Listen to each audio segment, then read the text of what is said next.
The thrilling adventures of the Shadow are on the air, brought to you each week by the Blue Coal Dealers of America. These dramatizations are designed to demonstrate forcibly to old and young alike that crime does not pay. Before the Shadow begins today's adventure, here's a suggestion to householders. If you haven't been satisfied with the kind of heat and home comfort you've been getting this winter, now's the time to try a ton of Blue Coal. Yes, there are still plenty of chilly days and cool nights ahead. So now is your chance to see how steadily and evenly Blue Coal burns, how healthful and comfortable it keeps your home during this changeable weather. Order a supply of Blue Coal from your neighborhood dealer tomorrow.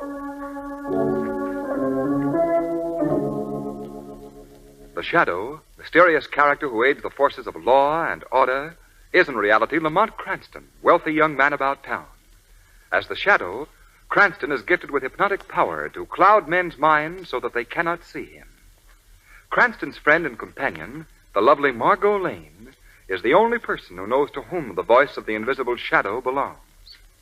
Today's drama, one of the Shadow's most thrilling adventures, Murder from the Grave.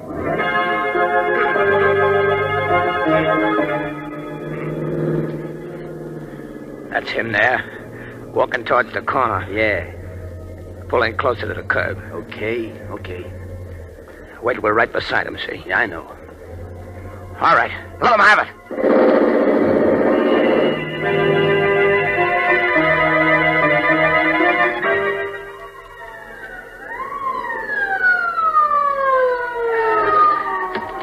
Right over here, Doc. All right. Well, here he is, what there is left of him. Yeah. They did a pretty complete job, officer. Yeah, he must have stopped every slug they threw at him. He's still breathing, though, and I don't know why. Well, we better get him to the hospital at once. Here, give me a hand with him, will you? Okay, but it looks to me like a waste of time. Well, what's the story, Doc? DOA, officer. Dead on arrival. Yeah, I figured that. Well, better make out a report. You want to send him to the city morgue or hold him here at the hospital? I'll check headquarters and find out. Yes. Gangster, isn't he? Might say so. Do you recognize him at all? Well, now, how can I answer that? The guy ain't got hardly no face left, has he? Good evening, Dr. Henry. Oh, hello, Dr. Metzger. What brings you down here to the receiving room? Just keeping in touch with the activities of the hospital. Well, what have you there? A gang shooting, Doctor. He seems to be well perforated. Yes. Especially the face.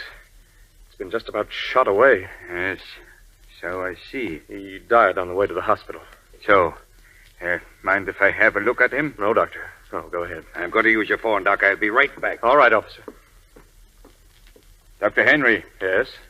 Did I understand you to say that you have pronounced this man dead? Why, yes, Doctor.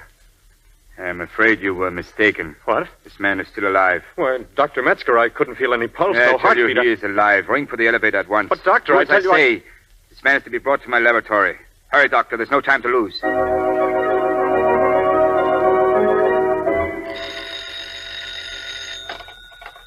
Dr. Henry speaking. Hello, this is Dr. Metzger. Oh, yes, Doctor. That patient, man who was brought to my laboratory, is alive and can be saved. Why, that's unbelievable, Doctor. Nevertheless, it is true. But what about his face? His face has been shot away, Doctor. I intend to give him a new face. Now, listen to me, Dr. Henry. I want a general order given to all in the hospital that I am not to be disturbed for the next 6 weeks. Yes, sir. All of my meals and any surgical instruments or supplies that I might need are to be left outside of my door for that period. You understand? Yes, Dr. Metzger. If these orders are carried out, I can tell you now, Henry, that in 6 weeks' time, I will bring forth a man who is whole again.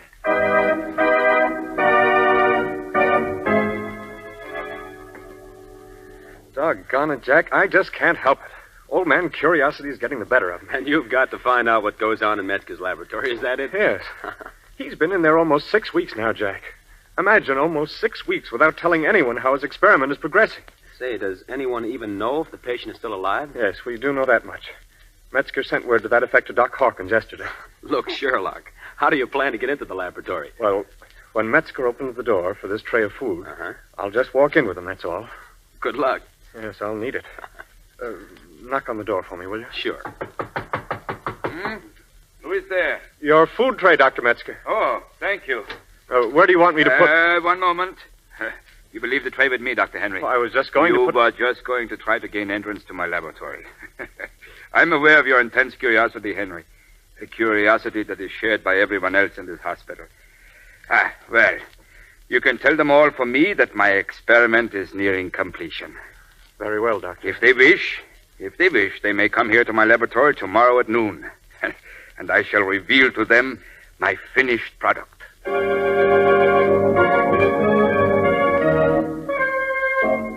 don't know what we're waiting for. Dr. Metzger asked us all to be here at noon today.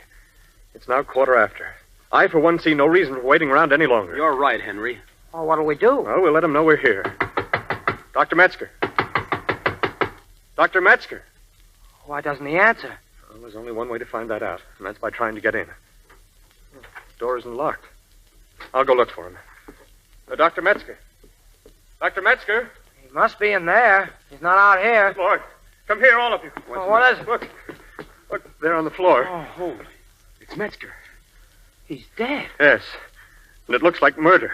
His face has been slashed. Look, here on the floor. A broken mirror. Where's the patient? The man he was working on. There was no one else in this room when I came in. Well, then he's gone. Yes, but not before he murdered Dr. Metzger.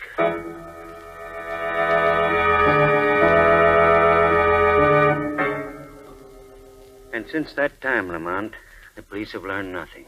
Well, that's understandable, Dr. Hawkins. They really have nothing to work on. You have no idea what this Mr. X looks like, have you, Dr. Hawkins? No, we haven't, Margot. Dr. Metzger did a plastic job on his face, changed it completely.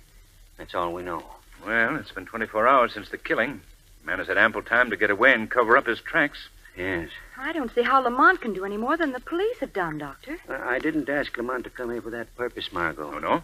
No, I discovered something in Dr. Metzger's laboratory that I haven't even told the police about. Well, why not?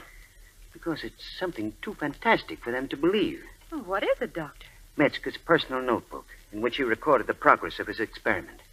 I have it right here. Well, what does this notebook contain? Well, the first entry was written the night the patient arrived in the hospital. Dr. Metzger wrote in the notebook at that time... Tonight, I have at last been given the opportunity that I have been so patiently waiting for. The perfect subject for my experiment is at this very moment lying on a table before me. I have given him the first injection of the solution. The reaction was most successful. Now, the real work begins. What does all that mean, Dr. Hawkins? You'll learn later, Lamont. Just as I learned as I read further into the notes. The next entry of any importance came a week later. At that time, the doctor wrote... Everything is progressing satisfactorily. Today, the patient has sufficient strength for me to begin the plastic work. I have found that best results can be obtained by giving injections of the solution every 24 hours. This is most important. Any period of time beyond this is dangerous. Well, what is this solution that he keeps talking about? I'm coming to that, Margot. I'll skip over the entries that follow. They deal mainly with a growing conflict between the patient and Metzger. A note of regret creeps into his writing. You sense that he's almost sorry for the work that he's done. Eventually, this conflict flames to open hatred. And in the last entry, written the night before he died, Dr. Metzger wrote... May heaven have mercy on me for ever conceiving this work that I have done. The patient has now reverted to the vicious being that he has always been. Instead of having gratitude for what I have done, he shows only resentment. Tomorrow morning, I shall remove the bandages that cover his face. He has threatened me that if he is not pleased with my work, dire consequences will result. This, then, is the fruit of my labor. This is the price I pay for my great discovery. My discovery of a solution that literally brought a dead man back to life again. A solution with which... So that's it. That was the secret solution. Yes. But that's unbelievable, Dr. Hawkins. A solution that brings the dead back to life? Metzger was a great scientist. Nothing was impossible to him. Well, where's the solution now? I couldn't find it. I've searched everywhere in the laboratory. Then it's evident that the patient, knowing about it, took it with him. I'm afraid so. Well, I'd say you had good cause for alarm, Doctor. This killer who is now at large is a man returned from the dead. A man without a soul. Yes, that's true. But tell me, Lamont, have you gotten any clues from what you've just learned? Only one. The broken mirror that was found near the doctor's body. Obviously, this mirror must have been shattered by the missing man. Why do you say that? He must have broken it in rage when he first saw his new face. Metzger must have made him sufficiently horrible to bring on this rage.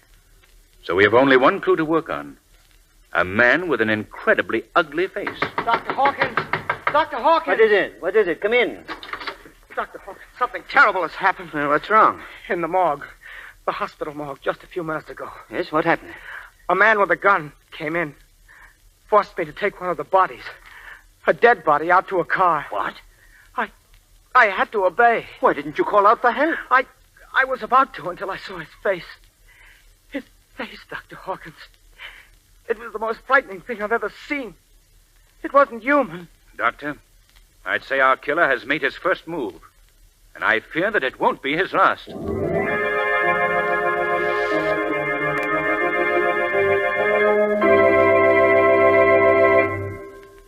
While we're waiting for the curtain to rise in Act 2 of Murder from the Grave, I want to ask you something. When the summer months come, what are you going to do for a supply of hot water? Would you be able to have all the hot water you want, when you want it? And will it be available at a cost within your budget? This is an important problem in many homes. That's why today, the Blue Coal Dealers of America are offering the latest in low-cost hot water heating equipment. They've given you the Blue Coal Automatic Heat Regulator. They've given you the John Barclay Home Heating Service. And now, in 1941, the same Blue Coal dealers bring you the equipment that provides all the low-cost hot water you want. Yes, the new Blue Coal Deluxe Water Heater that works automatically gives you more clean hot water than you can use. Think of it. Now, at last, you can have an abundant supply of clean hot water heated at just the right temperature and whenever you want it, all summer long. Phone your neighborhood dealer tomorrow and ask him about this new Blue Coal Deluxe Water Heater. Remember, it will pay for itself in savings over the usual cost of summer hot water. And remember, too, when it comes to keeping your home warm and comfortable, there's no other fuel like Blue Coal. Give your dealer a call in the morning. His name is listed in the Where to Buy It section of your classified telephone directory under the words Blue Coal. Now, Act 2 of Murder from the Grave.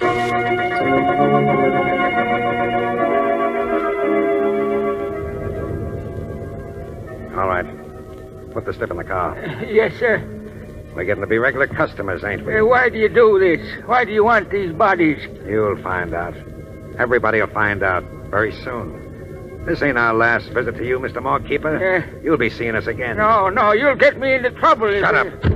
All right, Eddie, step on the gas. Let's get out of here. Extra, another gangster's body kidnapped from the morgue here.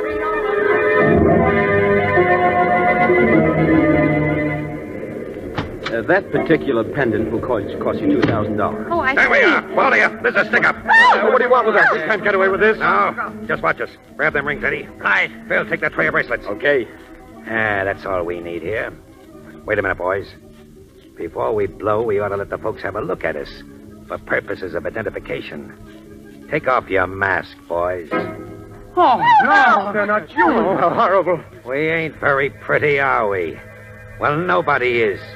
Once they've been dead.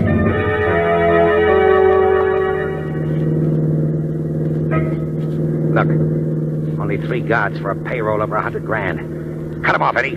Squeeze them into the curb. Right. Good work. Come on, boys. What do you guys think you're trying to do? You'll find out soon enough, Buster. You men, stand where you are. We've got a Tommy gun here. Go ahead and use it, brother. Go ahead. All right. You asked for it. Look! The bullets don't have any effect on him. They're still coming toward the armored car. Don't you know better than to shoot at a mob that's already been dead? Let them have it, boys.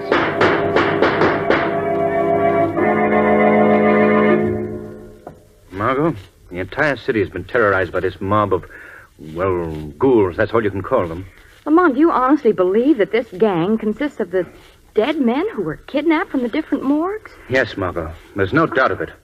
They've been sustained by Dr. Metzger's life-giving solution. Oh, how horrible. And so far, no one has been able to learn just where this gang is hiding out. Well, what can be done, Lamont? Well, one of the mob was captured by the police this afternoon. They've got him in the city jail. Did he reveal anything? No, he refused to talk. That is, to the police. But I have an idea that I might be able to get something from him. I think I know what you mean, Lamont. I think you do. I'm paying a little visit to his cell as the Shadow.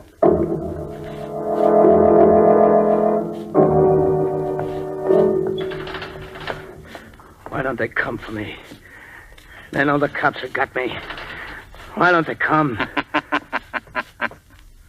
What was that? So, your friends have deserted you, eh? Who's talking to me? I must be getting stir crazy. I don't see nobody. You're not stir crazy. I've merely made myself invisible to you. You made yourself invisible? Oh, I get it. The Shadow's paying me a visit. That's quite correct.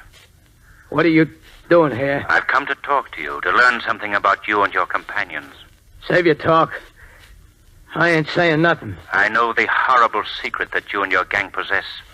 The power that you have to bring life to the bodies of those already dead. How'd you learn? Where'd you ever dream up an idea like that? I followed the activities of your leader from the day he killed Dr. Metzger and stole the life-giving solution. I don't know what you're talking about. Yes, you do. You're being foolish enough to remain loyal to your mob after they've deserted you. That ain't true. Then why haven't they tried to get you out of this jail? Certainly they must know that you'll soon need another injection of the serum. What are you talking about? I learned from Dr. Metzger's own journal that the life-giving solution must be injected every 24 hours. To go beyond this period without it means a return to the dead. No, you're just trying to scare me. How long has it been since you received your last treatment? Yesterday. Just about this time. Then its effect should be wearing off right now.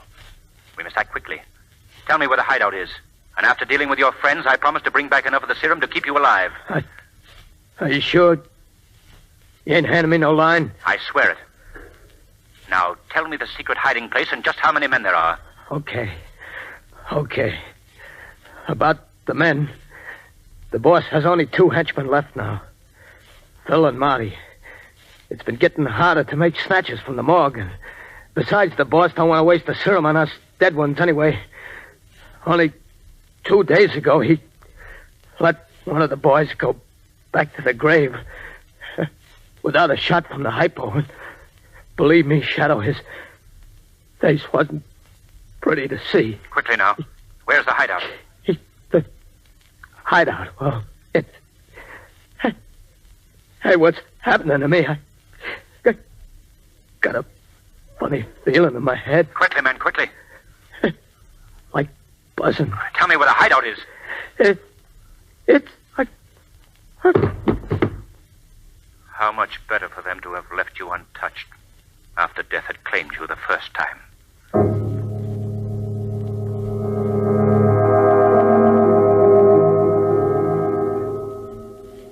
Well, Margot, we're certain of one thing. What's that, Lamont? That our Mr. X, having built up his mob from the remains of notorious gangsters, is now finding it difficult to get bodies of gangsters who, before they died, knew their trade. Correct. Also, he's obviously running low on Dr. Metzger's solution. He's letting his lesser helpers die without giving them injections. Correct again. Well, then, here's my plan. I'm going to ask Commissioner Weston to plant a story in all the newspapers that our notorious out-of-town gang leader, Dutch Carson, has just been killed by the police. Who's Dutch Carson, Lamont? A Middle Western mobster who dropped out of sight about a year ago. Well, why are you doing all this? To attract the attention of Mr. X. Then I shall arrange with the commissioner to be taken to the city morgue and be placed on a slab as the body of the dead Dutch Carson. And unless I'm badly mistaken, Margot, Within 24 hours, the 3 missing ghouls will be back in their graves, and this time for good.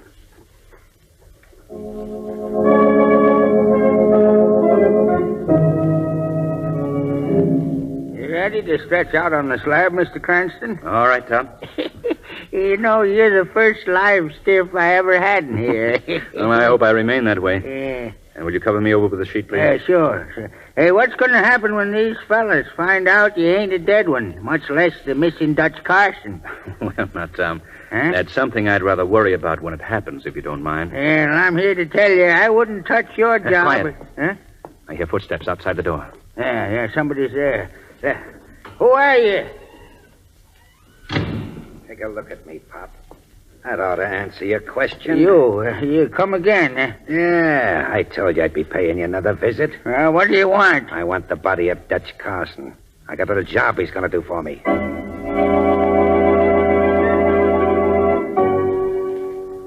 Phil. Mix up a shot of the solution. Hey, it ain't time yet, boss. We don't need none for another hour. It ain't for us, stupid. It's for a new guy I just snatched out of the morgue. I got him in the next room. Yeah, but we're running low on this stuff. Mix it up, I said. We can use this guy. He's valuable. Huh? Who is he? Dutch Carson. Oh, yeah. I don't know him, but I heard of him. He's, Well, I don't know him either.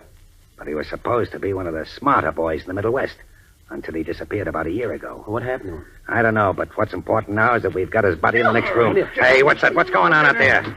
Come on, get inside, you. Hey, why'd you bring that dame in here, Marty? Well, I caught her snooping around outside trying to look in the window.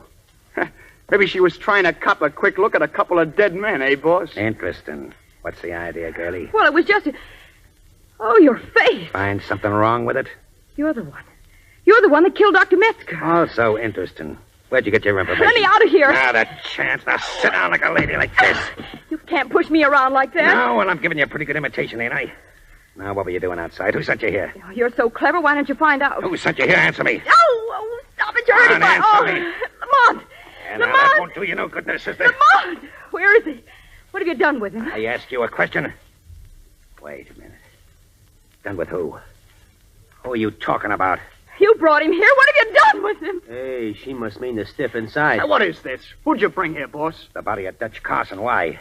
Dutch Carson? Yeah, I snatched him from the morgue. You heard of him, Marty? Heard of him? Are you kidding? A year ago, I buried Dutch Carson a load of concrete at the bottom of the river. I see. Hey, then who did you bring here, boss? I don't know. Hold on to this dame. Yeah. I'm soon going to find out. He's gone. The body is gone. It's a trap. The cops are behind this. Yeah, one thing is sure. The guy is still in the house. Marty, go out and look around the grounds. Okay, boss. And now, if you don't mind... But I do mind. You're staying right here. No, keep away from Give me me. that knife, Phil. No. Gladly, boss. Here you are. What are you going to do? I'm going to carve that pretty face of yours to ribbons. No, don't. No, don't. Keep away. Get ready, sister. Who laughed? Not quite so fast, Mr. X. Hey, what's happening? You're not touching that girl. Hey, who done that? Who knocked that knife out of my hand? I did, Mr. X. Who's speaking? Where's that voice coming from? It's coming from the shadow. The Shadow, eh? Well, now, Shadow, this is one time you've stubbed your toe.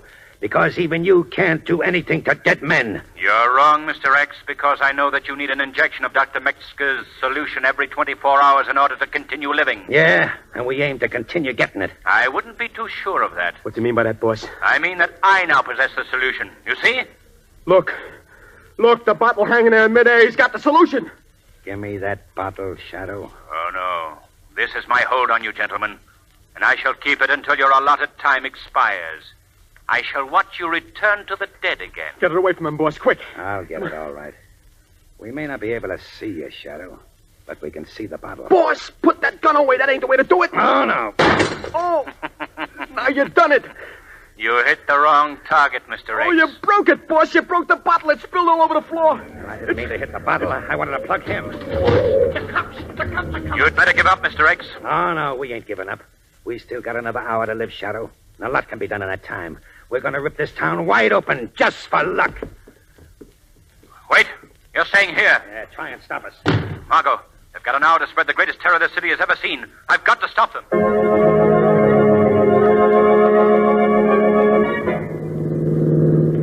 We ain't got much time, boss. Looking back, Marty's gone already. Yeah, I know, Phil. Who Will we look as bad as that when we return to the dead? We'll never know. Besides, right now, we got a little fun ahead of us. Now, when we get to town, shoot and keep shooting at anybody who gets in our way. They're going to remember us when we get done, Phil. Okay, boss. Hey, watch your driving. This is a narrow bridge. You know, something's pulling the wheel. What? I can't straighten it out. You'll never straighten it out, Mr. X. Shadow! How did he get here? I've been with you since you left your hideout, gentlemen. Hey, let go of the wheel, Shadow. So that you can carry on your campaign of ruthless killing? Oh, no. Hey, he's trying to steer us into the river. Where is he? He must be on the running board. Hey, let go, Shadow. Don't be a fool, Shadow. If we drown, you'll drown too. That's not as important as the lives of the innocent people you're planning to kill. Hey, Phil, I can't hold the wheel much longer. Stop the car! Stop the car! Too late! It's too late!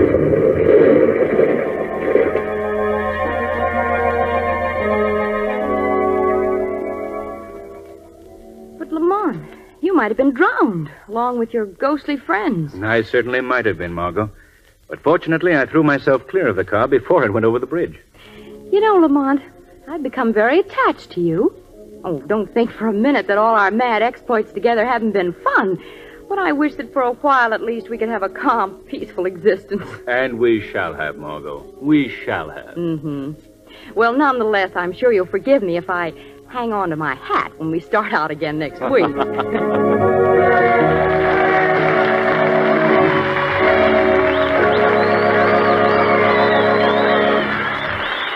In just a moment, the Shadow will tell you how a real-life criminal met his doom. But first, here's John Barclay, America's home heating expert. Mr. Barclay. Thank you, Ken Roberts, and good evening, friends. Well, now's the time to think about spring cleaning. And when you're cleaning the floors and woodwork, don't forget your heating plant needs cleaning, too. Take advantage of the John Barclay Blue Seal Summer Furnace Conditioning Service offered by the Blue Coal Dealers of America. This service is an exclusive Blue Coal Dealer feature. It's an all-out, all-over electric vacuum cleaning and inspection that gives you 10 jobs for the price of one. Here's what you get. First, all soot and dirt is completely removed from the inside of your furnace. Then, all leaks around the joints and doors are sealed. Gauges are checked and cleaned, dampers inspected and adjusted, and boilers drained and refilled if necessary. In short, all vital parts are checked and rechecked and put in tip-top working order. Plan now to have a John Barclay Blue Seal summer conditioning job done on your furnace this summer. A clean furnace will cut your heating costs, and you'll enjoy quick, comfortable heat all next winter. For further details, just phone your neighborhood Blue Coal dealer tomorrow. I thank you.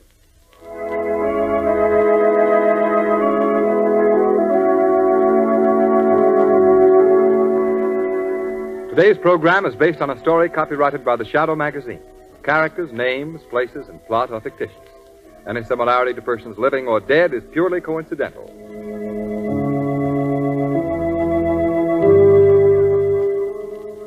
And now, fresh from the records of the New York General Sessions Court, we bring you conclusive proof that crime does not pay.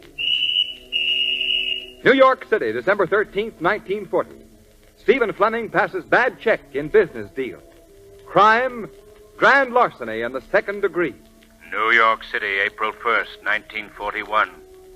Stephen Fleming sentenced to serve 15 years to life in state's prison. The weed of crime bears bitter fruit. Crime does not pay. The Shadow knows. Next week, same time, same station, the Blue Coal Dealers of America bring you an adventure in which the Shadow risks life and limb in a daring battle against the forces of evil. So be sure to listen, and be sure to phone your friendly Blue Coal dealer for greater heating comfort at less cost. This is Ken Roberts saying, keep the home fires burning with Blue Coal.